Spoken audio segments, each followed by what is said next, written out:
All right, we've reached the top of the hour here, so let's go ahead and get started. Thank you all for joining today's webinar, ROI Potential of Discovery Tools. And we appreciate you joining us today. The first thing I'd like to do is take a quick moment and introduce our speakers. My name is Maya Wooldridge, and I'm in business development here at Gimel. And today I'm joined by our key speaker, solution architect, Jeff Tujetsch. Looks like we need a slide advance. Yes, and I'm trying to do that, Maya, not having any luck. I apologize for that. No worries.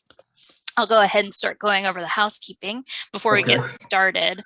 I do have some housekeeping items for everyone. If you've got any questions during the webinar, feel free to submit them in the Q&A section on your screen. There we go. And we'll answer as many as we have time for at the end of the presentation. There will also be a poll question at the end you'll see pop up, so keep an eye out for that. And as always, if you have any technical difficulties, please let us know so we can assist you. And over the next couple of slides, looks like I'd like to tell you a little bit about Gimel and how we can help you take control of your information with our suite of solutions. So founded in 2002, Gimel is a records information management and software and information governance software company that helps you balance the value your information does provide with the risk it also presents. And so whether you're trying to discover information in unstructured data sources, migrate from legacy systems, or comply with policies across multiple repositories, Gimel can help you achieve your information governance goals. We've got a client success team and global network of partners that deliver solutions in conjunction with key partners like Microsoft and SAP. And you'll see on the screen there, Gimel's family of software products work together to let you create an efficient digital workplace. Our comprehensive solutions there on the screen include migration, file analysis, e-discovery, electronic and physical records management, and also document management for SAP. And so with that, I'll go ahead and hand it off to you, Jeff. Great. Thank you, Maya, very much. And thank you, everyone, for attending the webinar today. So we're going to talk about possible ROI for data discovery. So we're going to talk about what are discovery tools, how unstructured growth is constantly happening, the benefits of using any of these discovery tools. We're going to talk about the storing sensitive information and what that actually is, and the 3 Ps of that, the risk involved with having this sensitive information, some real world consequences as well. And where do I get started? What can I do? What kind of discovery tools are available out there? File analysis, some real world examples. And one of the things I just wanted to make sure you understand is that there are a lot of different ROIs in here, and we're going to be going through the 2 different types. So I'll be expanding upon that. But keep in mind that some types are soft costs, and other types of hard costs. But before we jump into that, I want to talk about what are discovery tools. So we make tools, they are ability to perform analysis, classification, and policies for your unstructured data. And by doing that, making decisions on properties, metadata, and content with any of these data sources. So one of the hardest things to get your arms around, quite honestly, is to understand what data you have and any risks that might be associated with it. Because what it comes down to, it's value versus risk. The value of the data that you have and the risk of having it. So one of the things I always advise is to measure twice, cut once. So we go through and make a plan, go through and get the necessary groups that are within your organization, get them involved in this. That would including people like IT, security, risk, legal, what have you. And then make a plan for your unstructured data when you're considering your sensitive information that's stored in it. Make a plan that's technically feasible. I've been in discussions before, a lot of times with legal folks, and not picking on anybody in particular, but sometimes the things they want to do are not technically feasible. So make sure that there's a reality check on what actually can be done with the plan that you're developing. So here we have the benefits of using discovery tools. So first question, could I do this manually? Sure, you can do it manually. You might not be able to repeat that. You might not be able to complete it in a reasonable amount of time. You might not have the manpower to do all that, but can it be done? Absolutely. It's very similar to, could I walk to California from New York? Sure, you could. It's just going to take you a long time to get there. So the things we talk about here are automating the process, because obviously if we use technology, then it's going to go much faster than it is if we're trying to do anything with manual labor. And that's second, right after in the first statement there for automated, reducing false positives. Well, this is twofold. Actually, first, we want to make sure that we maximize our true positives, and we want to mitigate or reduce our false positives. Both of those are just as important as the other. Include multiple data silos. We're going to talk about the different types of unstructured data that you have. But what this meaning is that ability to actually perform this work on your different types of data, unstructured data that you have. Repetitiveness. And once again, if you only needed ever to go through your unstructured data once, and you only have a few hundred gigabytes of data, could you do it manually? Most likely. Once again, probably not timely, but it could be done. But if you're looking to do things on a repetitive basis, then you're going to want to automate that process. And then lastly, scheduling the process as well, be able to put them on a timetable to have them running. I'm going to give you some examples of that as we go through on how to apply any of this kind of process to your unstructured data. Okay, so maybe the first thought you have is, well, you know what? I don't need to worry about this unstructured data stuff. It's just going to go away. I'm not concerned about it. Well, look at 2018, look at 2020. Not quite doubling, but it's close if you look at that. If you go to 2025 and the projected, this is in zettabytes, which if a zettabyte is foreign to you, that's 1 billion terabytes. That's a lot of zeros. So this data is just going to continually grow every year. So don't think that problem is going away, because it is not. So here are some examples of unstructured data. I broke it down into the two major ones that we see. There are others, which I'll eliminate here, but there's email and there's files. Both of these I'm going to equate to having a closet in your house. If you have a closet, you're going to fill it. Email, though it's meant as communication, it becomes storage. Files, we all have to admit that we're guilty of this. Putting a file onto my desktop, onto my file share, any of those locations, and forgetting about it. Pardon me. That's why unstructured data is growing exponentially. There's also other places such as SharePoint, also IM software such as Teams. All of that is your unstructured data of which you need to have concerns. So is storing your sensitive information enough? Are you done when you store it? No, not at all. That's two things. First off, you need to make sure it doesn't fall into the wrong hands. And second, that it's not used in a non-compliant manner. I mean, that could be your people in your own company. Not saying that anybody's doing anything like that, but you need to make sure you take those steps so it can't even be possible. As I'm sure that you've seen, there are sensitive data issues in the news far too often. My advice, don't be one of those companies that has your name in the news for that. That's not who you want to be. Okay, so I broke this down into the 3 P's of sensitive information. We're going to talk about each one of those. We have personal information, which is directly related to a particular individual. We have privileged information, such as attorney-client privileged or doctor-patient privileged, things like that. And then we have proprietary information, and I'll give you some examples of that. Information that is vital to your company existing and growing.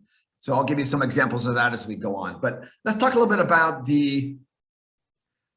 what you can do with your sensitive information and to be able to get your arms around that.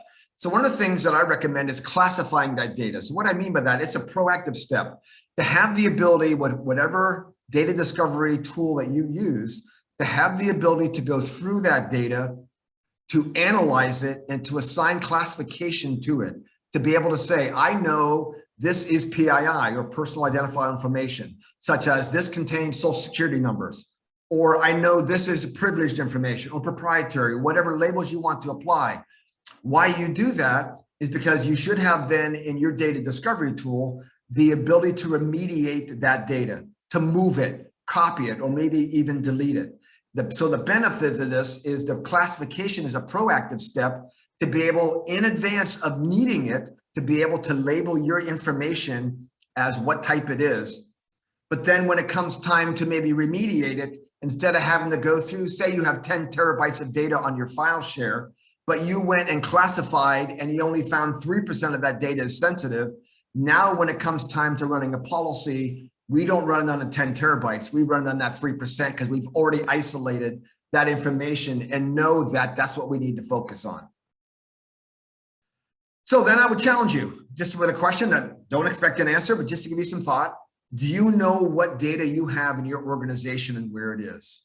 So I like to ask that question, and then we like to call that shining a light on your dark data to get an understanding what's out there.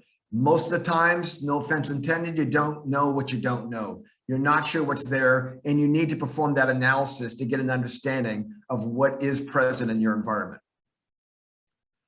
So once again, here's some examples of sensitive information.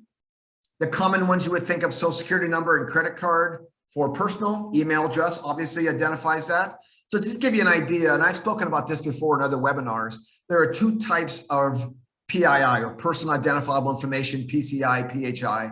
There is indirect, which are things like blood types, ethnicities, genders, religions, anything that groups a group of people, a subset of people. And then there's direct identifiable. Things such as the three I have listed, but also includes, think about it, things that uniquely identify you: mailing addresses, passport numbers, bank account numbers, driver's license, IP address, license plate, vehicle identification number. All those are linked directly to a person. So though a personal thing only affects a single person, don't think the consequences would be minimal. Because as you have seen, if there is a leak in personal identifiable information, it's most likely going to be a large number of people affected, not just a single one. And then for privileged and proprietary, any misuse on that could cripple a company. So we need to make sure you're protecting that data. So what is the ROI? Well, there's going to be, as I said at the beginning, hard costs and soft costs. Hard costs being money that's quantifiable, something that you've actually know that you've saved money on. And I have an example of that for you. So let me jump into that. And I'm going to talk about litigations and fines and other things as well. So we're going to cover that on a future slide. So at Gimmel, we have a product called Gimmel Discover and a company called American Textile. And they saw a $60,000 ROI in using Gimmel Discover to help with a particular need they have. And I'm not going to read you from this slide, but you'll notice the problem that they have on there. They had terabytes of data growing and growing and growing. The solution that Gimmel was able to provide to help with that. And then finally, the outcome, draw your attention to those numbers. That's where there's real hard savings was per year in using Gimmel Discover, a data discovery tool. But I want to draw your attention to the green words there in the middle column. Gimmel solution is customizable, it's automated, and you can use your own retention parameters. You need to make sure whatever tool you are using, you are able to have it fit your needs, not have it do what it wants to do. It needs to be pliable, something that you can use and make it do exactly what you want. Having worked in the data governance industry for the past about 25 years now, I can tell you that I've helped people with doing their email retention policies, doing any of their ROI analysis. I haven't seen anybody ever have the same exact policy. It is going to fit what you need to do around the regulations and rules that you have to follow. So you need to make sure whatever tool you have is customizable and can fit your needs perfectly. So what are the risks associated if you don't do a thing about it? Well, data breaches. We've all seen those, constantly hearing about those, quite honestly. We have fines that are coming from industry-based regulations. And as it says there, they say there's no such thing as bad press. I would disagree with that. I'm thinking that if I see a company in the news that has bad press from fines or data breaches, I'm probably going to give me a little bit of pause. And then lawsuits. As you know, we, especially here in the States, we live in a very litigious area. So lawsuits are common, and don't discount those either, because they can also be very expensive. So here's some things I pulled out, some real world consequences on this data breach. Equifax, $575 million. GDPR for Amazon, almost 900 million. And even a HIPAA violation by Advocate Healthcare for 5.5. In my mind, none of those are rounding errors. Those are substantial fines that you want to make sure that you're not going to see your name of your company in the news. So I tell you, go out and Google companies that have been fined, and it's a who's who. It really is. And once again, you don't want to be on this list. So where do I get started? Well, I think that's one of the things that makes it very difficult for companies is just knowing the vast amount of data. I know here at Gimel, we have dealt with people that have petabytes of file shares. That's a lot of data sitting out there. And does it almost appear too daunting to do anything about? It really does, but you have to start somewhere. But where would that be? Here's what I recommend. This is what I've done for people. And one of my favorite phrases is, how do you eat an elephant? And the answer is one bite at a time. So if you can identify areas that you believe are areas where contain your most sensitive information, then nominate those. So I actually have somebody I've been working with, a client, and they have around 1,000 mailboxes in Office 365. And they wanted to be able to go through all the email historically and from this point forward, and to ensure there were no credit cards information within any message in any mailbox. So they said, wow, how do we do this? It's like, well, here's what I recommend. Let's start out, and they had 20 plus years of messages. Let's go ahead and we're going to go through and create a policy that uses regular expressions, which can find patterns, and we did it for credit cards. And we said anything greater than 20 years old, let's go find those. And they actually wanted to delete the emails. So we went through and we're deleting all messages older than 20 years old. We started this last year.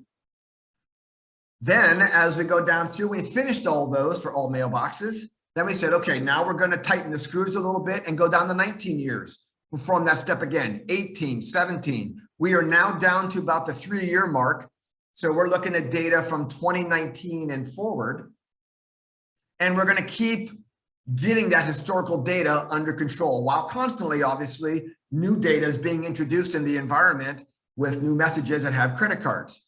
So once we get down to the current date time, here's what we're going to do. We're going to flip it. Instead, we're now going to say, okay, we're going to set up a policy that runs on schedule. Remember, we talked about that earlier with your data discovery, running on schedule. And we're going to run it once a week through all the mailboxes. But we're only going to target messages that are younger than 14 days. So what we're doing here is saying, okay, I have actually reached a point of historical being current. And what I want to do is at this point forward, I want to look at only messages that have been received or sent in the past 2 weeks and constantly perpetually do that. So now we are guaranteed I never have to look at the historical data again. And we're only looking at it perpetually, any new data within the environment. But I want you to keep something in mind. So this is a marathon. It is not a sprint. And what I like to say, the problem didn't happen overnight. So the solution is not going to happen overnight either. It is going to take some time to get through. Like I said, we started this with the one client a year ago, and we're still getting it narrowed down, getting rid of that old data. So give it time and find something that you know will be data that you can focus on. And then as we have in the last one here, lather, rinse, repeat. Go after the next subset of data, or maybe the next department's data. If you're on a file share and you have your file share with folders that are department based, let's go after the department that you think has the most sensitive data in it, and then we'll do the least sensitive last. So make a plan up. If you don't know what data is out there, then nominate one that you think gives you the best inkling on that. Just make an educated guess. Eventually you're going to process it all, but let's take the steps on the sensitive data as quickly as we can. So this is just a little screenshot of our discovery tool called Gimel Discovery. You'll see there in the screenshot. And we have our data governance, e-discovery, and classification modules. Those are the modules that perform the work, remediating, locating, and classifying that data. And you'll see here what we're doing, but we're gaining the visibility. Once again, shining a light on that dark data, be able to understand the business value of the data that you have, and is it worth keeping, mitigate those risks, and then doing records management, assigning policies and retentions to that information. So what I did in this one is, this is a little sample report that I created, and it's going through a file share. And we just wanted to go out and see, because we get this question a lot from people, is once again, I have all this data. I want to know what data of mine is raw. The first thing we recommend doing with your data is get an understanding of what is redundant, what is obsolete, and what is trivial. So one of the things I recommend is we'll go out and say, okay, let's establish some age ranges that you think you have in your data, and let's see what you have. Can we go out and make decisions? Can we say that any file that is older than 10 years old by its creation date is rot? Maybe you don't like that criteria. Maybe you say, no, I don't want to use created date. I want to use modified date. Anything has been modified in the last 10 years. Well, be careful of that as well, because just because a file hasn't been modified doesn't mean it hasn't been used. So we could also use the access date or any combination thereof. But what this one's doing for you is it's giving some insight as, I want to see my older data and how big it is. Can I just draw the line and legal has said anything that was last modified more than 10 years ago, I want to get rid of it. You can also break this down by what folder we found it in, what file share we found it in, the extensions of the files. So you can use a variety of ways, the metadata properties, and be able to slice and dice this report to do whatever you like. So as looking back 20 years ago, when being in the data governance space in the late 90s, early century, space was big. Space was not cheap. Well, now space is cheap, but that content is not. That's why you're doing this, not because how much you're spending on space typically, but because the amount of risk that you have in your data. I like to actually make a correlation of the legal fines that aren't happening. I'm a music guy, I play drums. So that to the sound person, if the sound person is doing their job, you don't know they're doing their job. If you're not getting fined because you're taking proactive steps, you might never really know the amount of ROI fines that you would have had, but what you've done is alleviate those. So that proactivity is much better. Don't wait for those fines and breaches to occur. Take action now on that data. So here's another example. This is actually going out and finding credit cards. And you're even going to notice we have the ability here to identify what kind of credit card it was, and then masking that data, because the last thing we want to do is take that PCI in this case and actually have it be propagated somewhere else. So this is all done via regular expressions. If you don't know anything about, check it out. We can also offer some advice on that, but it's a great way of identifying patterns. And there's also ways of helping, even with regex, to help reduce your false positives. So with that, that is the end of the presentation. And I believe Maya, I'm going to turn it back over to you. You have some questions. Yes, I've got a quick poll question here for you guys. And it is, would you like a personalized demonstration of Gimel Discover? Or maybe you just want to connect with us about your needs? Let us know on this poll. And again, if you do have any questions, be sure to get those down in the Q&A section on the bottom of your screen. And while we're here, we can go ahead and take a look at any questions we've already gotten. Let's see, the first one I have here is, Jeff, do you know of companies that are enforcing retention policies of email? Actually, I do. And it's funny because when I started my career in data governance, that's what people were doing. They were very concerned about email retention policies, about how often should I be pruning my email based upon age. People were still doing it. They're going through and applying policies such as anything older than a year old in the inbox or 2 years old in the sent, or any folder that the user has made. Then they're applying policies to that, maybe looking at the message type or the message class or the subject content. But any of that can be used, yes, to actually enforce policies. Great, thanks, Jeff. The second question I have is, can classification use keywords, phrases, and even regex for all data sources? It can. So a good example of that is we're seeing a lot of people going out and saying, I want to go through my file shares or SharePoint site, and I want to apply a label of contracts. And here's my list of keywords that would designate a file as a contract, just so that I have properly classified those. So yes, and you can actually go through with Gimmel Discovery, you can go through all the different data sources, looking, using the keywords, phrases, and regex to be able to find any of that data content that contains any of those particular criteria that you use. Great. And this is a good one. What industries have incurred the most fines? Ooh, well, definitely financial. I have seen pharmaceutical, and I would go with manufacturing for the third. I might be wrong on those, but those I know I have seen instances of some heavy fines out there. Right. And you talked a little bit about this, I think, on where do I start, but where do I start when wanting to perform a ROT analysis on my file shares?